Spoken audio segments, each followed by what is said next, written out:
Welcome into the lounge presented by DraftKings. I'm Ryan Mink here with Garrett Downing, and we are thrilled to sit down with wide receiver Devontez Walker. And I'm going to start with a trivia question, okay?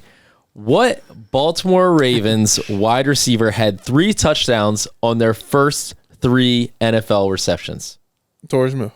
Oh, okay. You knew it. I feel like I would have got it. I watched the Ravens growing up. Okay. And I feel like I remember that game. But I mean, it's also been everywhere, obviously, since like I did it. So right. People been putting it everywhere that Torrey Smith is like the other right. who did it. Yep. Now there's 2. Oh, yeah. Now there's 2. You'll forever be part of Ravens trivia. I feel like 20 years from now, I'll be in a bar doing Ravens trivia, and I'll just be, I'll be dominating, obviously. Well, no, we'll be asking the next guy who does it in 20 years from now, right here in the seat. Maybe, yeah. I mean.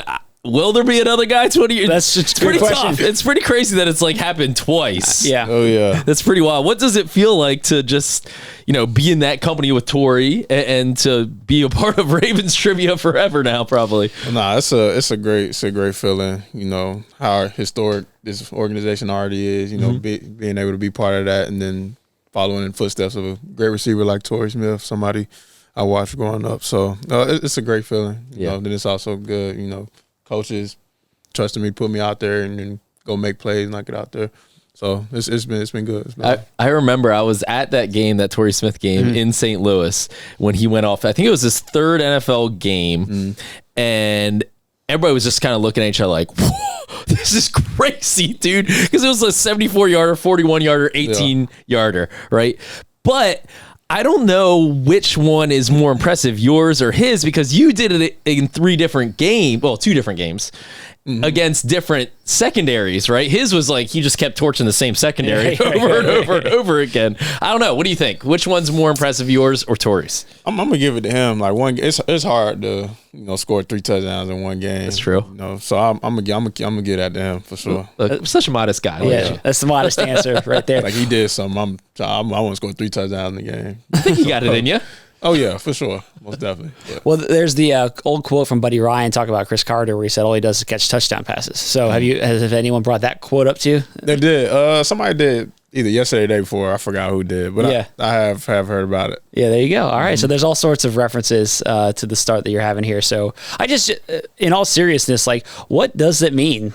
Just the way that you've opened this season and how well you were playing and being able to get in the end zone as much as you have. I just think it means, like I said, I can be another valuable asset for Lamar. Like I feel like we've done, a well enough job coming together and being there for him, like going up, having those side conversations with him, letting him know, asking him like what he needs, like where he needs us to be, and vice versa. He asking us the same thing. So we all on one page when we get out there. Then, like I said, coaches trusting in me to go out there, alongside Zay and Bate, stuff like that. So I think that's all what it is, just, being ready for when that opportunity, presents itself. So you had 2 touchdowns against the Browns. And then, of course, the reference here, just in case viewers or listeners don't recall, like you had 1 catch last year, 1 touchdown. So then first 3 catches, again, all touchdowns. And that game against the Browns this year in week 2, when you get those, when you score 2 touchdowns, like what are the emotions like that you're feeling in that moment, knowing that you're just building and really it's kind of a coming out party to a certain degree? Yeah, really just, letting everyone know that that I'm in this league for a reason, that Baltimore seen something in me coming out and, like I said in the one post game, prove them right. And then me personally, like it's an amazing feeling. Like I've dreamed of playing this league my whole life. Like I remember telling my grandmother when I was 4, like that's what I want to do. I want to go play in the NFL. So her being able to watch that and see that, see her grandson live out his dream. It's an amazing feeling.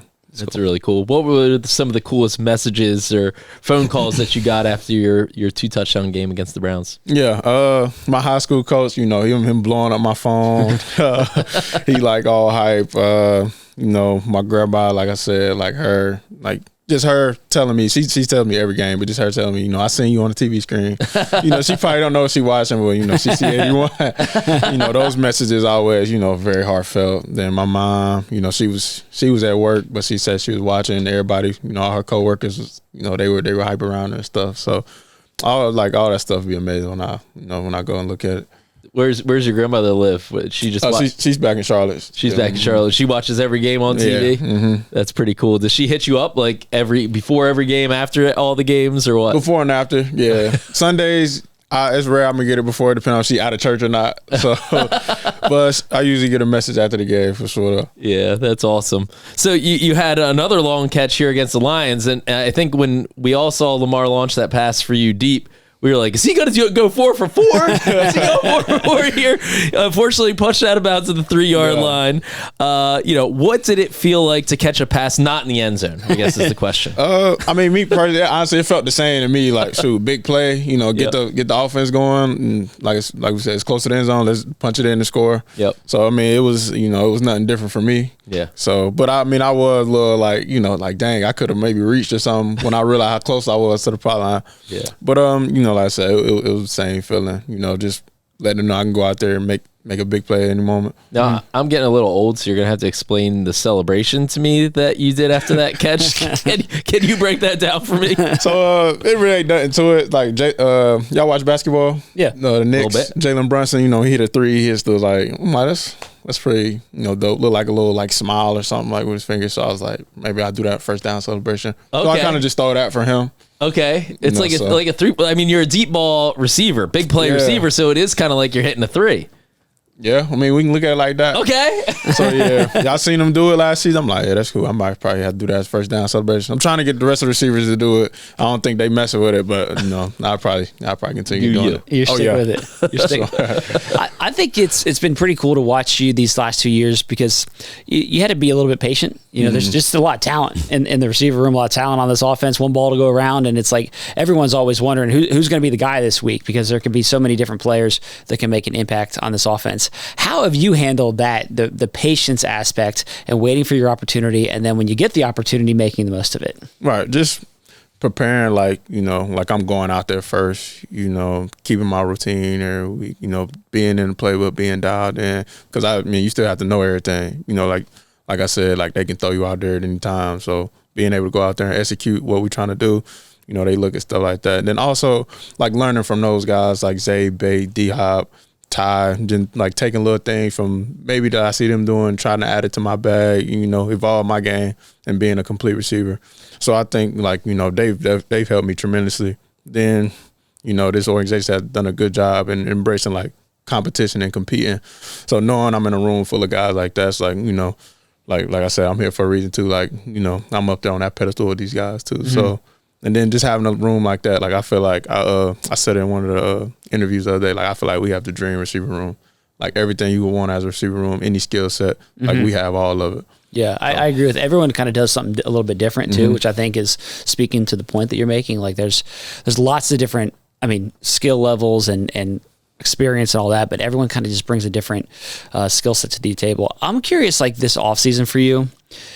I would be watching OTAs, mini camp, and then of course into training camp, and you were a guy that consistently jumped out there at practice. You were a guy that everybody was talking about. He's standing out, he's making plays, and you just consistently did that over the course of the offseason into training camp. How big was it for you to put together a really good offseason and to show everybody hey, I'm here too. Don't forget about me in this mix. Yeah, what I got out of that, that was my mindset going into the offseason. Even, as heartbreaking as it was, we finished Buffalo. I went straight home, started training. I probably took, 3-4 days off.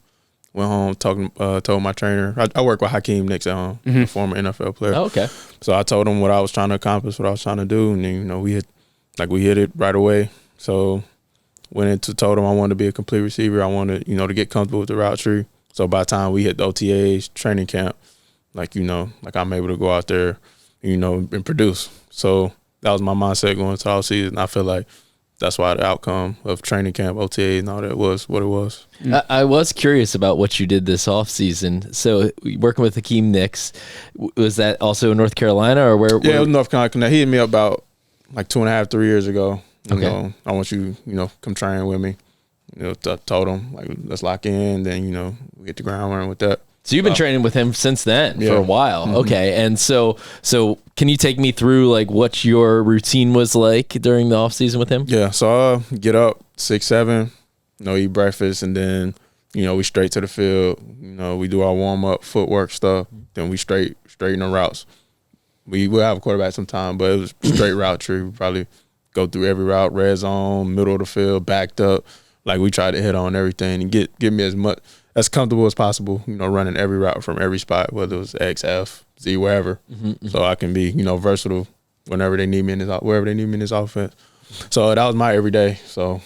Interesting. Were there any other like big time wide receivers, NFL wide receivers training with him, or DeAndre Brown? He plays for Jacksonville now. Yeah. But yeah, it was just me and him. So I'm interested that he hit you up. He wanted to train you. It wasn't the other way around.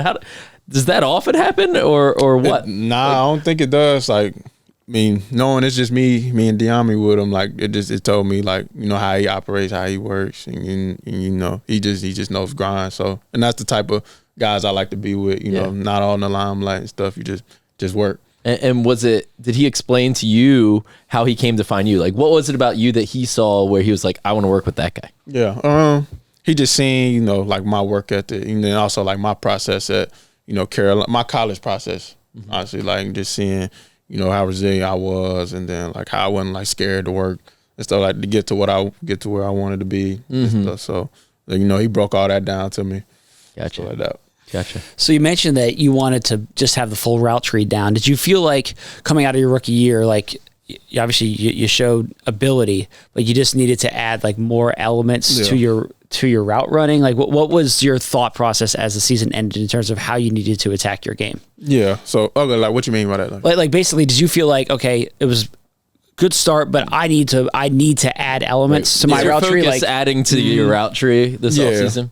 Because I feel like I had the ability to do everything, but it was like probably lack of experience. Like college, I didn't run a full route tree. Then like last year, I wasn't running that many. Like when I got here, that was my first time seeing having to be able to run all the routes. So seeing how detailed guys like Bate and Zay are, in their route running. So it's like I want to be like that. So honing in on like that top of the route, getting out of it, driving out of those breaks, releasing that off the ball and stuff like that, and being a little more physical. That was my thought process, like going into the offseason. I remember talking to you last year going into the season, and you talked about how in college it was like they just had you run deep. Yeah. Like you were like, I'm the fastest guy in the field. They're just like, all right, just go deep, and we're going to throw it to you and see if you can make some big plays.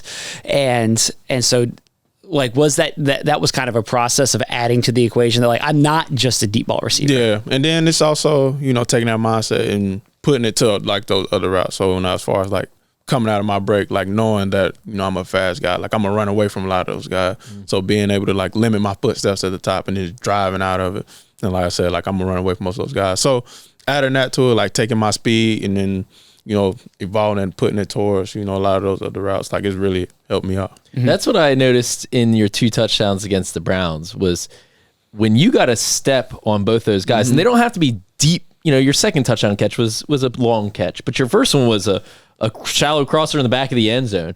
But it was like once you got a step on that guy, you were just running away from him. Yeah. And so I don't know if you've seen this stat yet, but among all NFL receivers with at least 3 targets so far, you have the highest average speed on your routes run this season, 17.27 miles per hour. You saw that? Yeah, I ran across it this morning. Yeah. Okay, so I mean that's pretty darn impressive. How much of that do you feel like is natural born speed, and how much of it is this route running kind of perfection or crafting that you've done this offseason? I feel like it's about half and half now. Like, I feel like probably a little more God given, but also, just like, working that craft, like all that work I put in just to get to, something like that. Right. Then also give a lot of credit to like, Coach P and G. Lou, like, those little conversations with them and them telling me, like I said, like you a fast guy. Like I said, you putting that ability into like the details of the route running, like, you're going to be, scary in this league. So, putting all that together and then seeing the outcome, like those routes in the back end zone or that corner route, like, seeing it all come together. Right. There are a lot of fast cornerbacks in this league. Oh, yeah. Do you feel like you can run away from any of them? Oh, yeah, for sure. Like, I mean, it's definitely harder in the league, which what I've seen. That was, my thing on why I wanted to hone in, on the route running, being better. But, I think I can, though. One of the questions we always get is like, who's the fastest guy on the team?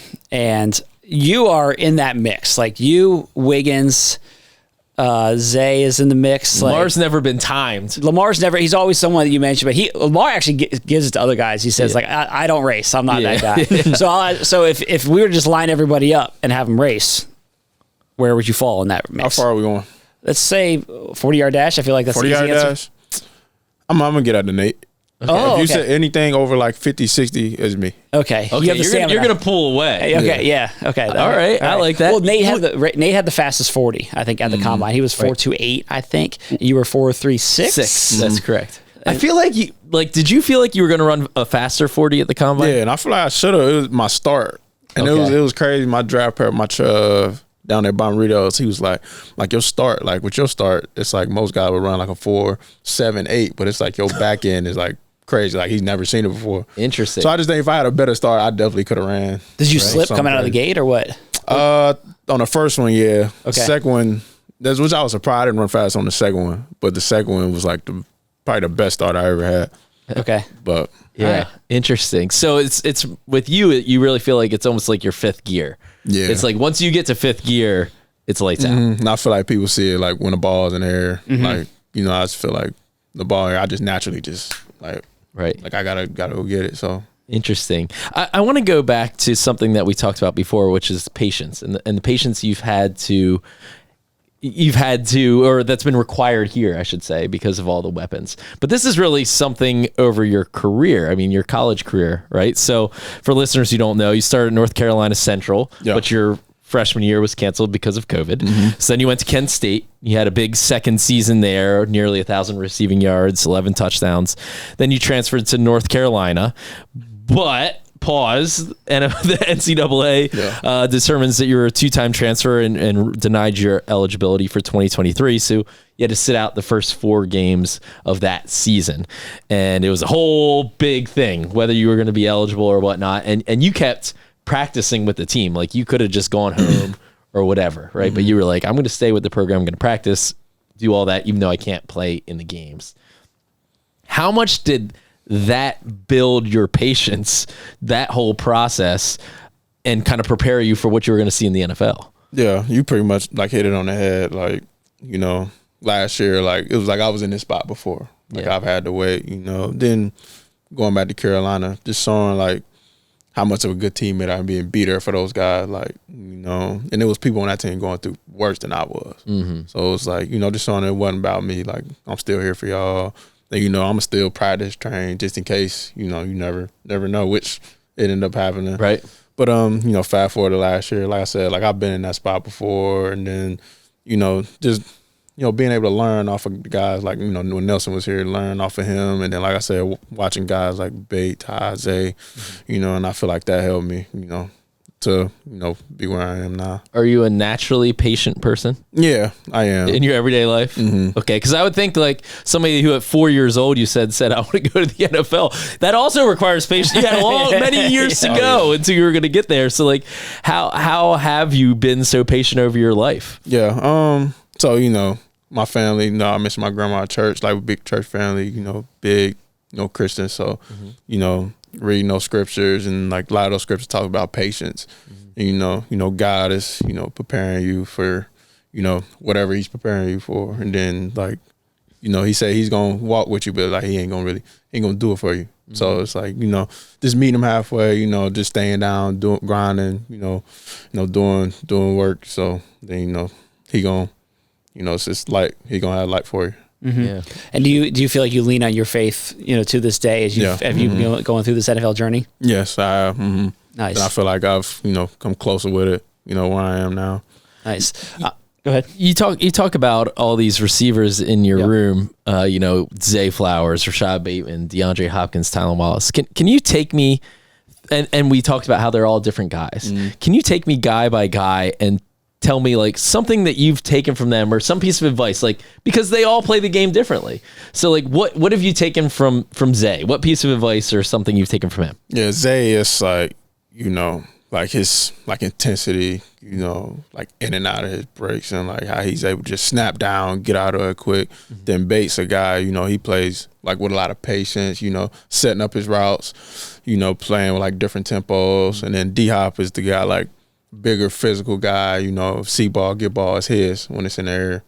Then Tylen's, you know, a guy like, you know, he's like the grimy guy, like, you know, he's also one of them contested catch guy, ball in there is his, but he also, you know, get in there, dig somebody out, you know, just being more physical, Yep. I feel like, you know, I've took a piece from like each and every one of those guys. That's awesome. How would you describe your own game at this point in year 2? At this point, I say now, like, you know, when I'm going back to watch my film, like smooth, like being able to, you know, like maintain that speed, you know, break, like, you know, those crisp angles, like, right. While maintaining that same speed.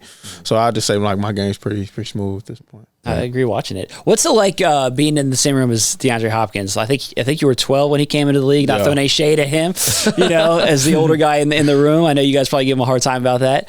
But what's it like being in the same room with him? Man, it's crazy. It's a dream come true, you know.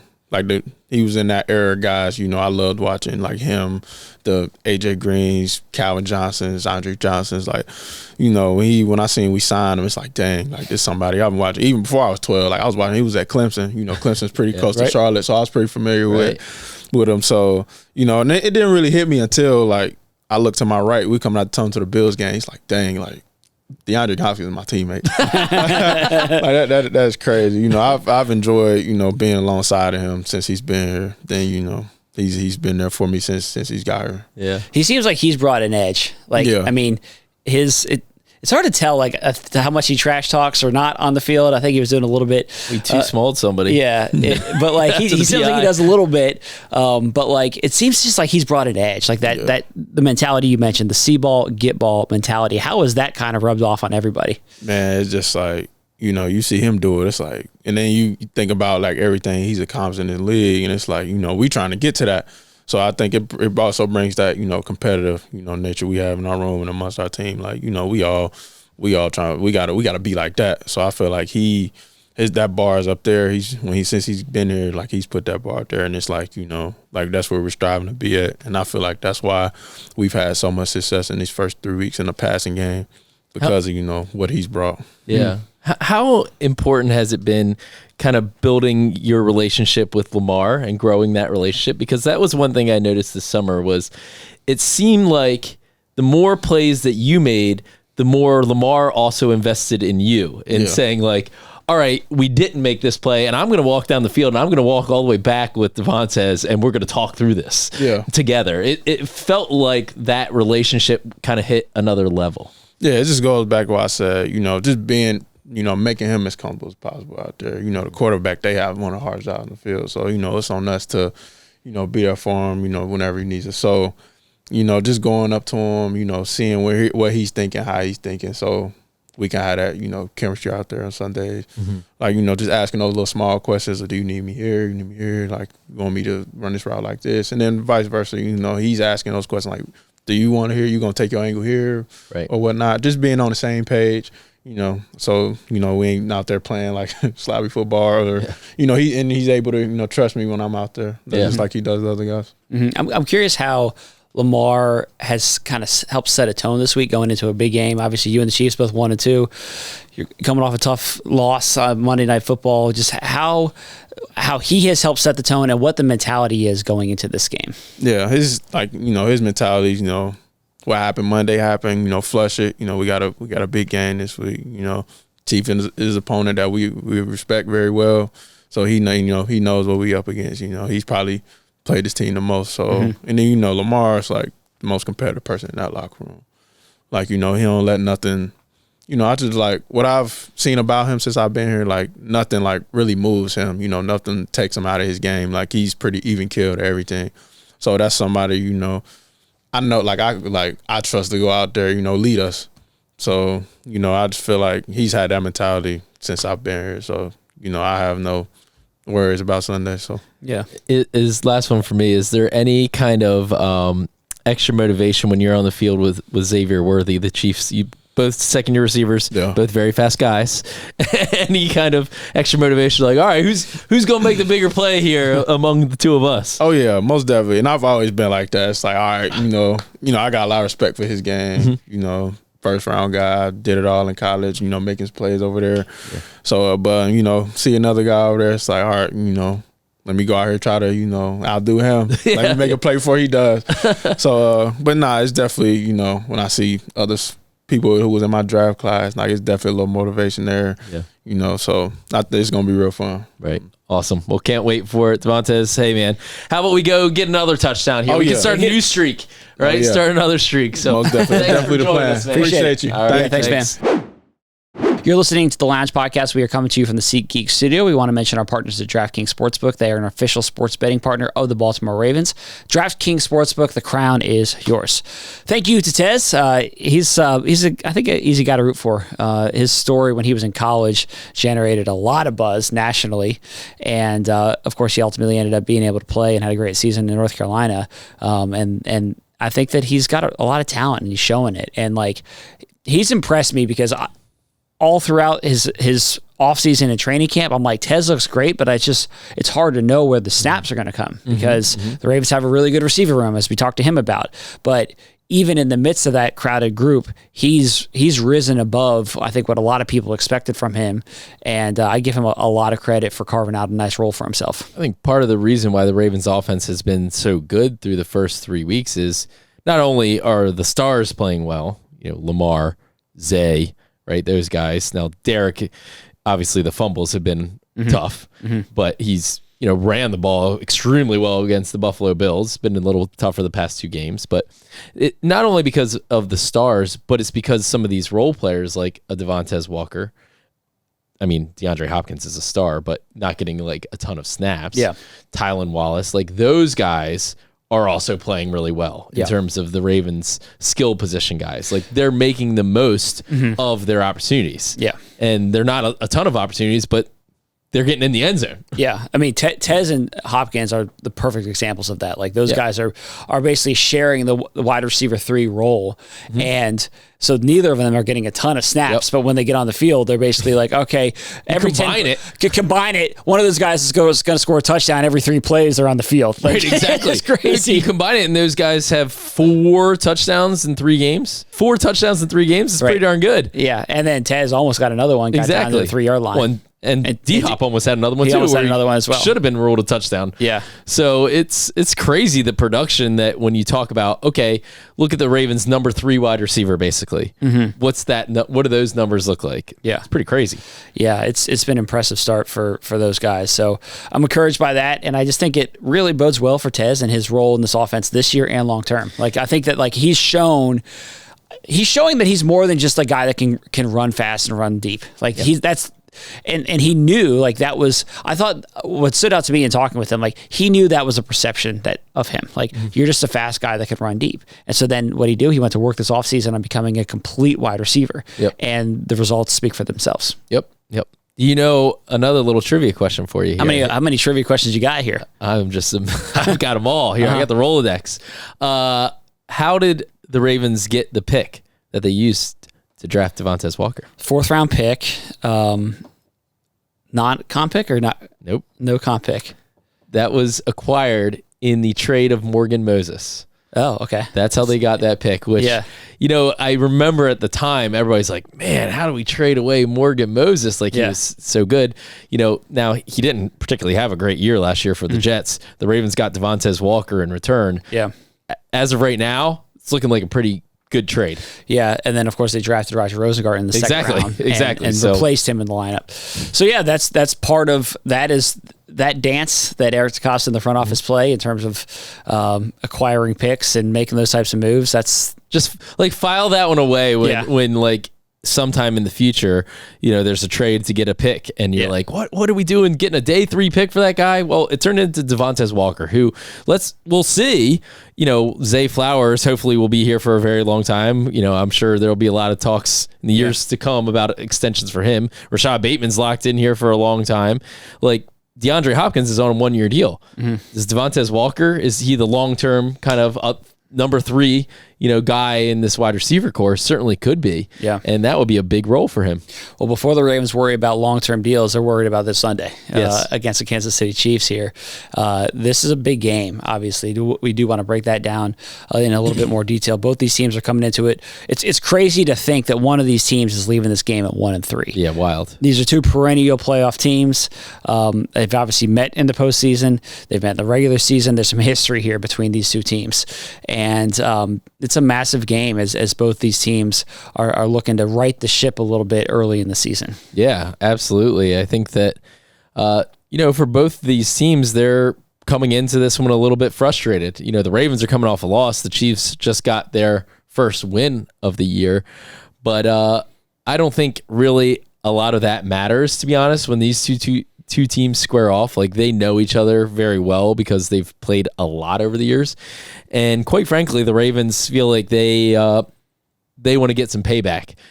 Past 6 games, the Chiefs have won 5 of them. Mm-hmm. Lamar Jackson's never beaten Patrick Mahomes in Kansas City. Last year, week 1 game to open the NFL season in Kansas City, in which the Ravens lost by a toe. Mm-hmm. And so I think that there's a lot of this one's been circled on the calendar for a while, obviously, since the schedule came out for the Ravens. But considering the increased stakes of you're going into it 1-2, huge game. Yeah, it's interesting because it feels like last year it was the revenge game angle coming off the AFC Championship going into this one, but then Buffalo kind of took the revenge game storyline early in this season, and so this one almost like hard to believe it, but to some degree kind of flies under the radar in that sense because there was just so much built up. The Ravens have had a tough start to this season. I'm not just talking about the outcomes, I'm talking about the opponents. I mean, these are difficult opponents. You open the season in Buffalo, now you got to go to Kansas City, play a Monday night game against Detroit, who might be, they're one of the best teams in the NFC. Yeah. So it's a tough stretch to open the season. And to be honest, like, I feel like going into this game, the history stuff, just the feeling that I have, like, takes more of a back seat compared to most times the Ravens have played the Chiefs in past years, because it's just like, this team is 1-2 and they just got to get back on track. Yeah. And so, like, the history stuff is there. Like, there's no doubt about that. But to me, it feels less significant than if I compare it to a year ago when these two teams faced off in Arrowhead. Yeah, absolutely. Absolutely. And it's a big game for the Ravens defense right now, ranked 32nd in the league. You're at the bottom. And unfortunately, this is the same spot the Ravens were in last year at this time. And of course, you have to take into context, all right, the Ravens have faced some pretty darn good offenses so far. The Buffalo Bills have one of the best offenses in the league. Obviously, we saw what the Lions can do on Monday Night Football. So the Chiefs are no slouch offensively, obviously, with Andy Reid, Patrick Mahomes, Kelsey, all those guys. Now, they haven't gotten off to a super fast start. They're 17th in the league. And I think the Chiefs have kind of been seemingly trying to find their way. They haven't been running the ball well to begin the season at all. And drops, mistakes, things like that. It hasn't been smooth sailing for the Chiefs, but they're going to be looking for a get-right game here against this Baltimore defense. Yeah, but both of these, the Ravens defense is looking for a get-right opportunity after having a tough game against Detroit. The Chiefs are looking for a get-right game offensively, as it's been kind of a slog for them coming out of the gates. And we'll see who ends up getting the better of it. In talking with the Ravens defense has been a big talking point this week, based on how they performed against Detroit, particularly as it relates to the run defense. Like, it just wasn't good enough in that game. Everybody has said it. They said it right after the game, and that has been consistent throughout the week. They need to improve the run defense. But I also get the sense that, like, they have confidence that in their ability to do that. And John Harbaugh has made that point. Like, we're going to be a good defense, and we know what we need to correct. We're going to do it. Basically been a good defense for a long time, and that's going to continue. Yeah. And we're going to play really good football on that side of the ball. Really, an offense is already playing really good football. I think it's a very different challenge between the Lions and the Chiefs when it comes to the run games. The Lions have one of the best backfield tandems in the league, with Jahmyr Gibbs and David Montgomery. The Chiefs, it's been running the ball has really kind of been their weakness over recent years. When they've been clicking offensively, it's because they've been running the ball well, but when they haven't, that's a major part of it. It's because they just haven't run it efficiently. Pacheco, Kareem Hunt, it's a different challenge for this Ravens defense. And honestly, though, the Ravens defense is shorthanded on the defensive line, so anything right now is going to be a pretty darn big challenge if the Ravens aren't healthy in the trenches. But I think that a lot of this comes down to Patrick Mahomes, which is no surprise. And honestly, him running the ball, I think, is a big challenge. Who has more rushing yards right now, Patrick Mahomes or Lamar Jackson? Well, I'm going to guess based on the way you're asking that question that it's Mahomes. Yes, just crazy. Yeah, crazy. I mean, his scrambling so far has been kind of what's kept their offense afloat. Yeah. And I talked to Odafe Owe in the locker room on Wednesday, and the challenge of defending him as a runner is daunting. Very different challenge from Lamar. Obviously, he's significantly slower than Lamar Jackson, but he's such a crafty runner, Patrick Mahomes, because he'll get defenders to leave their feet with his pump fake, which he's very good at. And then also, when he starts going to that sideline, now there's a seed of doubt in defenders' heads on how do I handle this guy, because he doesn't just run out of bounds like the normal quarterback. Well, he's putting his shoulder down this year. He's generally trying to draw a flag, so he'll slow down there and try to get touched, and then he'll flop and he'll try to get a flag. That's what he does. And then if a defender starts to slow down because they're basically thinking, well, I don't want to hit him late and cause a 15-yard penalty, now he'll truck you. He'll drop his shoulder and truck you on the sideline just to try to fire up his team. So it's you're in a tough spot. And I asked Odafe Owe about that, and he's basically like, we got to hit him legally within the rules, but we just got to run through him. Like, you got to show him, I'm not afraid that I'm going to hit you. I'm not letting you come over there and bully me on the sideline. Right. You're getting hit. Yeah. Now you got to do it legally. Yeah, and that's the tough part for defenders whenever you got a star quarterback running, and it's easier said than done. Like, I think that probably when the Chiefs have played every team this year, that's been kind of a common refrain from defenders, like, just hit him, get him down, run through him. And like, it's been tough. He's been able to, I mean, he is really good at getting outside the pocket and extending plays with his feet when the opportunity presents itself. Like, he's not a design runner in the same way that Lamar has been in his career, but he's really good at extending drives. Well, I think that teams obviously have to respect his ability to make plays with his arm when he's outside the pocket. We've seen that many, many times. And so teams often end up, all right, I got to plaster my guy, right? And you don't have eyes on the quarterback, and he'll take advantage of that. And he's just got this knack about him as a runner. Like, he's not particularly fast, but he's a big guy, and like, he takes the right angles, and he can beat you. Odafe said you can't chop your feet with him because he'll start dancing with you. Once he gets you dancing, you're kind of in trouble with him. Yeah. You got to run through him. It's like a beeline to the quarterback, and you can't hesitate with him because he'll juke you.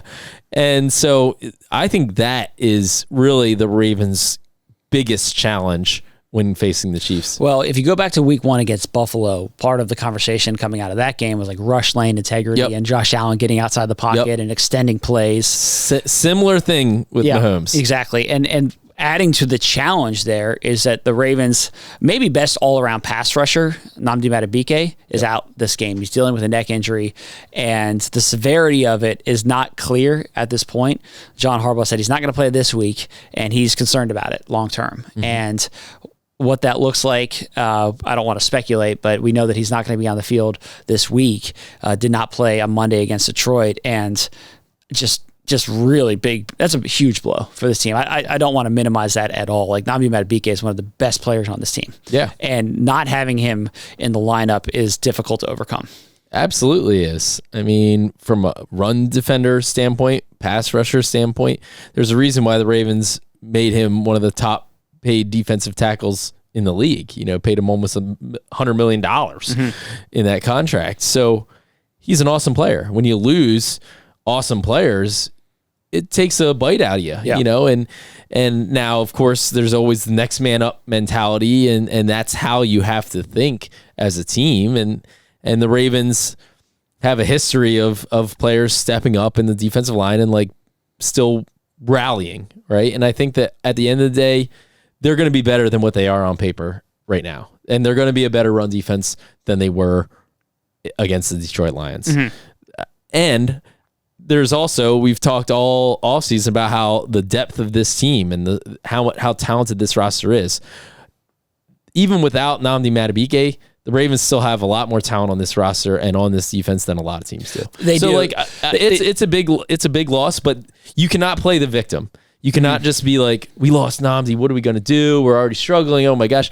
You know what? You got enough talent on this defense to be good. You don't have to be the number one defense in the league with the way this offense is playing right now to win a whole lot of games. You got to be a good defense. Yeah, I think this defense will get back on track. The depth piece is interesting because I think the area where they probably have the least depth is on the defensive line. Correct. And that's been even further challenged in addition to the injury to Madubuike. Travis Jones and Broderick Washington have also missed practice time this week. And so Travis Jones with a knee and Broderick Washington with an ankle. So we'll see what their status is for Sunday's game. Right. But like, in addition to losing Madubuike, you also have just a banged up defensive front. When you don't see your entire starting defensive line on the field when practice starts on Wednesday, it's not a good feeling. Well, the Ravens then added 2 players to the practice squad, 2 veteran players, Josh Tupou and Taven Bryant, to the practice squad. And so they're veteran players who could, I mean, depending on the situation with Washington and Travis Jones, those guys might step into the lineup this week if the Ravens need them. Brent Urban is also, of course, a veteran player currently on the practice squad. He was activated last game. Would not surprise me at all if he's activated again. Can't activate everybody from the practice squad. Right. So it's like, the Ravens are dealing with some challenges in the trenches. Absolutely. And like that is something that they've got to overcome. And then if you're shorthanded there, you also need everybody behind those guys to play better too, and not to allow some of the issues that hurt them against Detroit, missed tackles, bad angles, those types of things. Yeah. Well, and there's injuries beyond that for the Ravens. Ronnie Stanley missed practice on Wednesday. Pat Ricard still isn't back, which, by the way, I think we've all kind of undersold the impact that has had on this team, especially on the running game. I mean, you talk about, all right, we need to punch the ball in from the one. We need to be physical right up there. Who's your guy? Yeah. It's your guy. Yeah. And, not enough running lanes for Derrick Henry. How many times did we see Pat Ricard clearing the way last year? I mean, I know a guy that that called him the straw man. That's John Gruden. He knows a thing or two about football. He said that he's the straw man because he's the straw that stirs the drink on this offense. This drink needs a little stirring. Yeah. So but it's like in the run game, at least. Yeah. Ricard he's not been practicing. So, the Ravens need him back as well. I'm not sure when that's going to happen. The positive on the injury front is Isaiah Likely. Yeah. The Ravens did not put him on injured reserve to open the season, and that was if they had done that, he would have been out the first 4 weeks. The decision not to put him on IR was always, and Eric DeCosta even said this, the hope was to get him back within those first 4 games, or else you just would have put him on IR and he would have been out those games. This is the 4th game. So you think that there's, John Harbaugh indicated that he's hopeful that Isaiah Likely is going to be able to play in this game. And so that would be a big time piece to get back in this offense. Absolutely. And Likely had a huge game against the Chiefs last year in week 1, almost had an even bigger game at the very end, was a toe away from having a monster game against Kansas City. So having him back in the lineup would definitely give this team another piece. Yeah, absolutely. And they're going to need it. I mean, this is a healthy Chiefs team. When you go down the injury report here for the Ravens, it's lengthy. The Chiefs are totally healthy. Xavier Worthy suffered a shoulder injury in week 1. He's expected to be back for this game.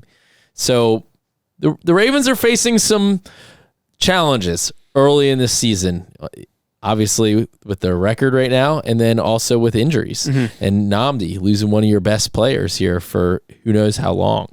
And so but as John Harbaugh said, this is kind of when you're still forging your team. And this feels like an early season crossroads to a degree. I don't want to overstate it, because there's still a long ways to go, but it's one of those weeks against an opponent that you really want to beat in their place, and you need to. Yeah. And so big game for the Ravens. Well, look, last year the Ravens started the season 0-2. Then they became 1-2. Then in week 4 they played the Buffalo Bills and that was a home game, of course, but they blew them out. And then they were kind of off to the races and things were settled. And things felt bad. Things felt really bad at 0-2. And so things feel bad at 1-2 for the Ravens this year. But like I do think that experience from last year does provide some good perspective. And Lamar Jackson even talked about, go back to 2019, they were 2-2 that season, and then they rattled off 12 straight wins that year to go 14-2. So like they've come out of the gate slow at times and been able to get back on track and have really good seasons. Yeah. And so like that's the big picture view, I think, of this team. But for this week, like they just know they have to take care of business. One other point I want to mention before we go is another big talking point this week has been Derrick Henry. And he's had 3 fumbles in 3 games. He talked with the media this week. And he's like, he's wearing it heavily. Like he even said, like, yeah, my feelings around this really haven't changed since after the game when he was still ticked. Yeah, he was distraught after the game and after that play, and was still fired up when he talked to reporters on Wednesday.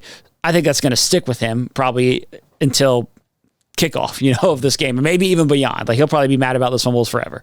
Yeah. But like he talked about, he is addressing it head on. I give him a lot of credit, to be honest, for standing up and taking accountability, answering a bunch of questions about it. Yep. Said he's working on it and just knows, like, point blank, you can't fumble. Like, you can work on the ball security and you can do little things, but like at the end of the day, like he's like, I'm kind of embarrassed even talking about this. Like it's never been an issue in his career, and he knows that it's just not something that can continue. Yeah, absolutely. I wouldn't want to be a defender facing an angry Derrick Henry. No. I would want to face a happy Derrick Henry, an angry Derrick Henry, any version. Especially an angry Derrick Henry. That's a recipe for an angry run. Yeah, there we go. Kyle Brandt, shout out Kyle. That's right. I think running the ball is going to be very important. The Ravens need to block it better too, quite frankly. You look at all 3, really 2 of the 3 fumbles for Derrick Henry, the fourth quarter kind of backbreakers, both when he's going laterally. He just did not have really much room to run, and defender got him. One from behind, one in front of him. But Derrick Henry running downhill, I'm less worried about him fumbling the ball, to be honest. Yeah. So let's get Derrick Henry running downhill. I'd like to see that happen. I think it's going to be a big part of this game plan. And then for the Ravens offensively, they need to beat the blitz, and Lamar Jackson's done a very good job of it. We all know Steve Spagnuolo, and we all know that in those critical third down situations, he's gonna pull out some exotic blitz. He's gonna be safeties, corners. There's gonna be something exotic, and he's gonna be bringing the heat. The Ravens need to have answers for the Chiefs' blitz in critical situations. Lamar Jackson has done well with it, but he's coming off a game in which he got sacked 7 times. So the Ravens need to be able to handle that blitz very well. They need to have good pass protection, better pass protection than they had.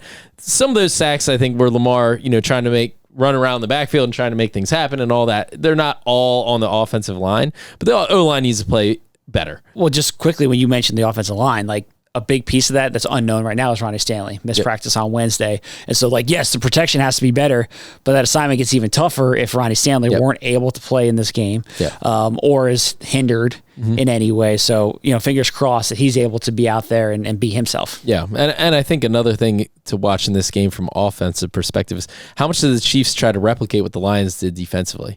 And that Spy, Drew Tranquill, they have some unheralded but good inside linebackers, and how effective are they with that Spy? Because the Lions obviously executed it very well. Wasn't anything the Ravens had never seen before, but they executed it really well. And you just wonder how much of the Chiefs going to try to replicate that. Yeah. So 4:25 kickoff on Sunday.